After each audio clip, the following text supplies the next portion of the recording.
And welcome back to Press X for Chromosomes. We're going to finish out probably Robert's track in this with episode. Any luck. Yeah. Not if I have anything to say about it. I mean, that's fine. Mary turns to a young guy looking at his phone and taps him on the shoulder.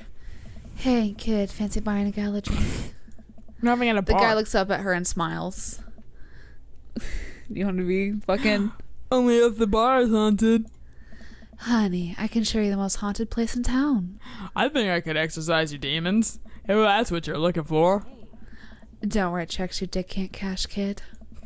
His eyes go wide. Mary salutes me and Robert. She suddenly pulls me into a hug and murmurs into my ear. When you've known Rob for as long as I have, you know when something's wrong. Keep an eye on him for me tonight, okay? Nope. Sure, Mary. Good man. Mary pats me on the back and pulls away. She takes the guy's hand and leads him down the street. He's dead. Take it sleazy, fellas. God help the poor soul. Mary or the kid? Both. Our last stop, the burial ground, is such a hotbed of horrifying paranormal activity that Damien's there. He's like, fuck! Yeah, right? Damien's like having like a nice picnic. Yeah. Activity that I'm not even sure where to begin. There's the wailing ghost of the wharf man, the vampire of Maple Bay. That's Damien. Yeah. The children of the moonlight. What about the Dover ghost? By this point, the tour guide is clearly irritated with us. What about it? Oh, nothing. I just think it'd be a crime for it to come all this way out to the cemetery, the actual origin of one of the New England's most notorious paranormal entities. Not even mention the infamous Dover ghost. That's not a real thing. That's absolutely not a real thing. I think someone needs to brush up on their paranormal history. I know tons about paranormal history. I know every ghost story in this area. I can guarantee there's one you don't know. Robert looks over to me and smiles. Would you folks care to hear the tale of how Loomis and I met? No. I like how his character said, all right. And he's like, no. That's true. I didn't. I turned, The entire group shushes the tour guide. Need I remind you that Tourmaster Quinn is Ninja Brian? Is he? Yeah. That's awesome. Okay, fine. Tell the story. Well, it was a dark and stormy night. I wasn't always a paranormal investigator. Way back when, I was just a... All right. Hey, I can't wait to delete all those later. Let's not say traveling grifter because... He wants to be a fucking grifter, though. He does, but grifters are literally all about telling lies to get what they want. I want to say traveling grifter because that's what he wants to... Okay. I saved. Okay. Yeah! Moving to town. I thought a grifter was somebody that just, like, stole and shit like that. Well, they pretty much... This is going off of a TV show. Mm-hmm. What they do is they, like, schmooze somebody until their mark gives them something, and then they just leave. Or like a con artist, then. Yeah, but just mostly just with words, not like actual hacking or that kind of stuff. Con artists don't always hack. Well, there's different types of criminals. Well, con artists. But yeah, well, I always, like I said, grifting because, like, fucking, like, in video games, fucking grifters and shit like that, you don't want to fucking, that's, like, it's taking your shit and stuff like that. Moving from town to town, always looking for my next mark. It wasn't an easy life, but I had fun. Taking from the rich, giving to the poor. Actually, also taking from the poor. To me, con artist is just like an overall blanket term for... Con artist is just a dude that fucking smooshes somebody and fucking for the long haul or short haul or whatever, and fucking gets like a lot of fucking money and shit from them, and then bye. Like blink, dump. goes away, huh? Like dump. Like dump? Trump. Oh, yeah, you know, yeah, without getting too political, decent example. I had shaky moral foundation. I happened upon the quiet town of Maple Bay quite by accident, but little did I know that the city had a dark side. Now, about the same time, I was just starting out as an apprentice to a rather famous ghost hunter who was an old family friend of mine. I carried the equipment, operated the EVP machine, all that. Wait. Yes. Who was a famous ghost hunter. Well, I don't like to name drop, but Georgia Mathers. The tour guide gasps. Georgia Mathers? She's a legend. You know her? Knew her. Amazing woman. Died mysteriously. Miss you, Georgie. Anyway, we were in Maple Bay investigating some reports of strange lights and sounds coming from the cemetery late at night. Now, he had been warned by the old crypt keeper that this place was highly dangerous, but Georgia was never one to shy away from an adventure. We camped out in the center of the cemetery for 3 nights straight. We endured your so-called wailing watchmen. Wailing ghost of the Wharfman. Whatever. Your stupid vampire was just a teenager in a mask, but the Dover ghost, man. Tell him, Loomis. So, there I was, just walking back to my hotel after a long day of selling Bibles. Running the trunk tank? Dunk tank. Oh, dunk tank. So we have to keep our fucking thing. So, since we're fucking, a con artist, cons, yeah. Because we're like, keeping on. Interesting. We have to stay the same track. Yeah. Classic pigeon drop scam. Putting out feelers for a real deal. I was going to steal a baby probably would make me rich. Grifter is probably a fucking alternate term for con artist. Ultimately, right? Yeah. Maybe grifter is the more feminine term for it, and con artist is the more masculine term for it. Maybe grifter is just more of a scummy term for it. It That sounds too. more scummy, less. It doesn't sound feminine or masculine. It just sounds scummier. Con artist sounds like you're fucking like in a business suit doing this shit. That is fair. Yeah. We're in a business suit. We are. Yeah, I found myself walking past this very cemetery now that I was cemetery. Now, I was never a very superstitious man, but something seemed off. I could hear some sort of commotion happening deep within the graveyard, and I felt compelled to investigate. And thank God you did. Georgia and I were conducting a seance in the mausoleum. At first, things were pretty normal, but after about an hour, everything went south. Playing back the EVP meter, we were able to hear a single word. Run. Beer suddenly went cold. Something was very, very wrong. I was gonna say it's just that song, "Run." The L. L Nation. Yeah. I was gonna say the fucking umbrellas come for you. I just knew we weren't alone. We started to hear this faint, distant scraping noise, like something being dragged across the ground. It got louder and louder until it was deafening, some kind of demented howl. And then I felt it. Something grabbing my ankle. Robert has the whole crowd hook, line, and sinker. You could hear a pin drop. I only cried twice in my life. Once was at the birth of my daughter. The other was when that thing started dragging me. I wasn't sure where it was taking me, but I knew it was no place I wanted to go. I was sure I was going to die.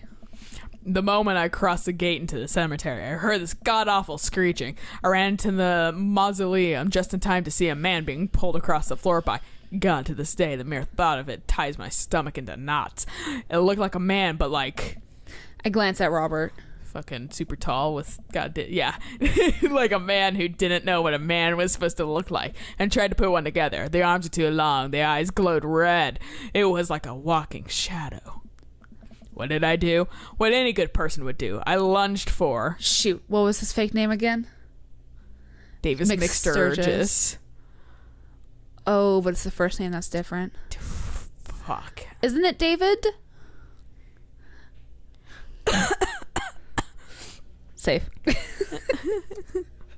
Safe instead of run. Safe. No. I kind of want to say Daniel McSturgis. Okay. Daniel. All right. I grabbed his hand and entered into a tug of war with the unholiest of forces. I thought I was going to be torn in half. But I had a god on my side. The pocket Bible I always kept on me fell out of my shirt pocket, and to this day I can remember what passage it opened up to. John 3:19, Austin 3:16. What? Didn't he have revelations on his arm? Or am I thinking of something entirely different? I don't think we've ever... Do we want to look up these Bible? No. Austin 3:16, yeah. The Ecclesiastes. He either was talking about like Leviticus or Revelations at some point, I thought. I'm going to pick Revelations. Blessed is he that readeth, that they hear the words of the prophecy and keep those which are written herein, for time is at hand. I have no idea where Robert pulled that verse from. Okay, I'm going to go back. Yeah. And I'm going to pick others also to see what fucking... The line of fucking just saves. Yeah. Try La Vegas. And if thy obligations be meat offering, baking, and pan, should be the fun. What? Okay. I kind of just want to see what these are too now. I want to know if these are real. I don't think so. But I also... Ecclesiastes? Then shall the dust return to the earth, and it was. The spirit shall return unto God who gave it. That's probably the most fucking, like, legit one, to be honest. Did you want to look at Austin? I did want to look at what Austin is. I really want to see what that one is. Robert stifles a laugh behind his hands. Okay. Sure, I guess we'll go with that one. With horrifying growl, the entity finally relented. Daniel and I collapsed onto the ground. Exhausted, we were both covered in blood. That damn creature clawed into my chest, got me real good. Had to get 16 stitches. Robert pulls down the collar of his shirt to reveal a long, wicked scar across his pecs. And that's how I got this scar. I followed Georgia Mathers to the end of the earth. We faced exorcism, demons, poltergeists that threw our equipment across the room, but I'd never seen Georgia so scared. She was never the same after that, and neither was I. Watching that happen to Daniel and Georgia shook my faith, but I came out of that experience a better man and a better friend. And we've been brothers ever since. The tour guide gives us a round of applause as Daniel, Robert, and I share an emotional hug. As he embraces me, I can smell the cologne on his neck. Wow, Robert does clean up good. I thought it said does not clean up good. I was like, mean? I find myself lingering a little too long on the hug. Thank you. It's an honor to share our story. Be sure to watch it for our book. I was actually going to say, Robert should probably write a book. Man can do good stories.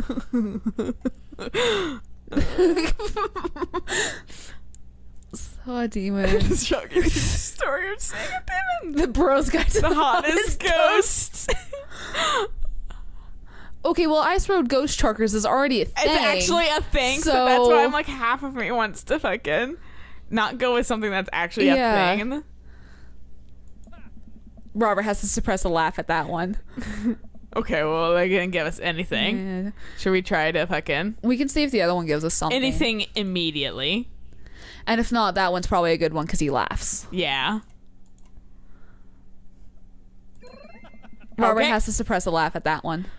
He laughs at all of them. I got the penis. I felt like the hottest ghost wasn't going to be what it was. No. All right. Even I can see the holes in that story. Please leave. Way to go, Albert. Robert's so sorry for the tour group that followed at a respectable distance. Oh, we almost had him. Almost. I think you might have overdone it in some portions of the story. What? Where did I get poop from him suddenly? I don't know. Yeah. We arrive in front of Robert's house. Well, see you later. I didn't have control half the 90% of the story. No. Yeah, I'm confused too. Robert hastily walks up to the steps to his home after giving me a courtesy nod. He disappears into the house without looking back. Okay. What?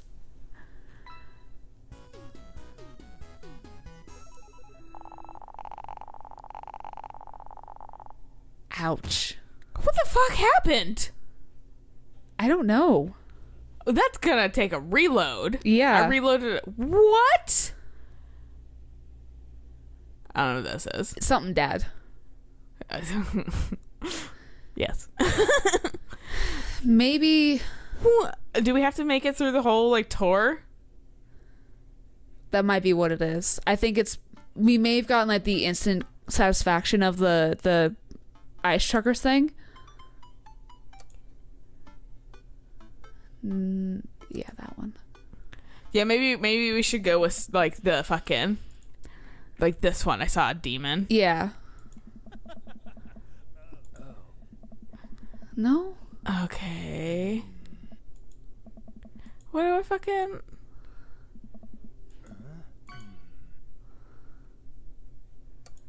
What? I am confused because we were doing good though.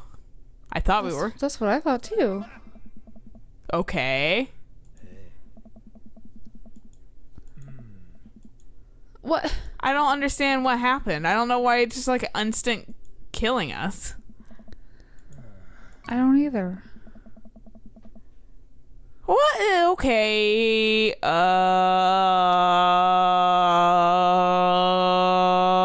gonna have to look that up because that's fucking. That's what I'm thinking too. Because if this is a very specific, maybe we can't be a fucking con artist. Interesting. Maybe we have to stay. Maybe we have to be religious from the start because Albert leads into a Bible. Does he say it's a Bible thing? Because the Bible falls out of his pocket. Yeah, so maybe yeah. we have to start off with Bible. Yeah. So let's load from the beginning of this. It's probably this one, maybe. Yeah, it's probably gonna be that one. Okay. I love how he's just fed up with our bullshit.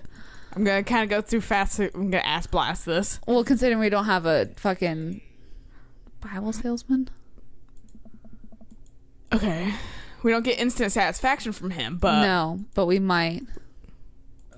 Oh, sorry. I'm like, I should have read it. Sorry, I'm fucking. I mean, I can kind of understand just to get through the end to see if the end results. Yeah, and this shit is the same. Yeah. So there I was, just walking back to my hotel after a long day of selling Bibles. Saving souls and selling Bibles. Also saving a couple Bibles, but never selling any souls, except my own. But that's another story. Went back at a fiddle competition. Oh my god. I found myself walking past this very cemetery. Now, I was never very superstitious, man. Something seemed off, blah, blah, blah, blah, blah, blah, blah, blah. It's the same. Same.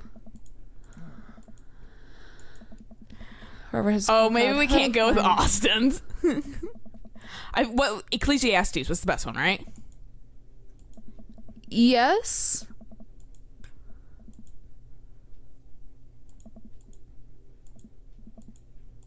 Daniel McSturgis. Daniel. Really? Oh. I think Ecclesiastes was the best one. Yeah. Then shall the dust return to the earth, and it was, the spirit shall return unto God who gave it. I have no idea where I pulled that verse from. Okay. With a horrifying growl, the entity finally relented. Daniel and I collapsed onto the ground, exhausted. We were both covered in blood. Yeah, Claude. Scar. Watching what happened to Daniel and Georgia shook my faith. Blah, blah, blah. We're brothers. Okay. We're the tour brothers. guide gives us a round of surprise as Daniel or Robert and share an emotional hug. As he embraces me. Okay, yeah, cologne. Okay, cologne. The tour guide seems to have bought it. He's even wiping a tear from his eyes. Whichever one it was, being a fucking Bible thumping asshole or clicking Ecclesiastes, I'll never know because we've changed two things. Yeah, but I mean, he still really liked everything that we chose. I don't know why he pooped on us so hard at the very end of it. Jesus, dude. Well, I mean, I know maybe it's because the date ended early. That could have been, but still, the fuck? We had a good time. Yeah, well, thank you. It's an honor to be able to share our story. Be sure to watch out for a book. I'm going to save here again. Well, the tour guide bought it, and the bro's guide to the hottest ghosts got him a good laugh. Yeah. Robert has to suppress a laugh at that one. Okay. I'm like, I know, I was fucking gonna pee my pants. Well, I think both you definitely earned your t-shirts. The tour guide hands us the coveted t-shirts. He then slips us both his business card and leaves in clothes. If you guys are ever in need of a professional actor, balloon, animal artist, Elvis impersonator, or nude model, please don't hesitate to contact me. That's one thing that happens for Sana. Fucking Yusuke's he wants Anne to really be a model for him. And he's thinking about nude artist because he's a motherfucking artist. Right. And he's just nude model. And not in any creepy way or anything. Right, He's just no. fucking trying to, and she fucking is really flustered or whatever. And so she shows up at his house wearing 70 sweaters. And he's like, is something different with your figure today? Nice. You got it, buddy. After a couple of tourists take selfies with us, we split away from the group and walk home. Fuck. That was incredible. I can't believe we got through that. I really can't believe they bought all that. I didn't know you had it in you, Albert. Excuse me, Dr. One. That bit about the pocket Bible was aces, although giving the Dover ghost glowing red eyes was a little cliche. And the cubic conspiracy theory bit wasn't. All part of the character. Well, we got the shirts out of it. We arrive in front of Robert's house. Want to have a drink? Yeah, since you're not just gonna poop and go home. You trying to poison me with the story, maybe? I'm super like nervous all the time now. That's fair. We can end the date now. Nah, I'm good. You trying to poison me? I know where this goes. Small. I know the steps. 1 second, I'm sipping delicious aged scotch. The next, I'm foaming at the mouth of you taking over your throne. Long live the king, baby. Oh, okay, well, we got stuff. There's our dicks. Your house is just as messy as ours. Right. Robert leads me inside. I can't help but think about what Mary said to me. Robert did seem a little off, but that completely disappeared when we were joking around with the ghost tour. I don't know. He's hard to read. While I'm thinking, I hear claws skittering across the floor. Oh, God. It's his Pipple. I'm about to be torn to shreds. It's that little fucking stupid dog. I shut my eyes and brace for impact. Betsy, hey, be nice. I don't feel anything but tiny paws scratching at my shoes. I open my eyes. Yep, it's a stupid fucking dog. Betsy. Robert's dog jumps away from me, running around in circles and sniffing Robert's legs. He pats her on the head. Hey, that's not a pit bull. This is the cutest, dumbest Boston Terrier I've ever seen. Betsy, you're not a pit bull, and you weren't taken by the Dover ghost. Betsy's made of tougher stuff than that. Ain't you, girl? Betsy rolls over for some well-deserved belly rubs. I just keep a picture of a large pit bull in my wallet in case of emergencies. Comedic emergencies. I like how he's planned for that shit. Some fucker's gonna call me on one of my bluffs. I'm gonna have to fucking show up for it. We make our way to Robert's living room. For a quiet man with arguably the oldest pickup truck that can be legally driven, this place is amazing. There are sleek, modern appliances throughout the room with a big flat-screen TV mounted on the wall, except for that fucking record player. He has shelves upon shelves of DVDs. Guess he wasn't lying about being really into cinema. He pours us both glasses of whiskey from a well-stocked bar around in the corner while Betsy curls up on a pile of cushions. So, how did you really get that scar? And don't tell me you got it fishing for Alaskan king crabs in the Bering Sea or something. You trained me too well. I think this is a good place to stop. Yeah. So we'll catch you guys on the next episode of We Didn't Fuck Up. Hopefully. Hopefully. Until next time. Bye.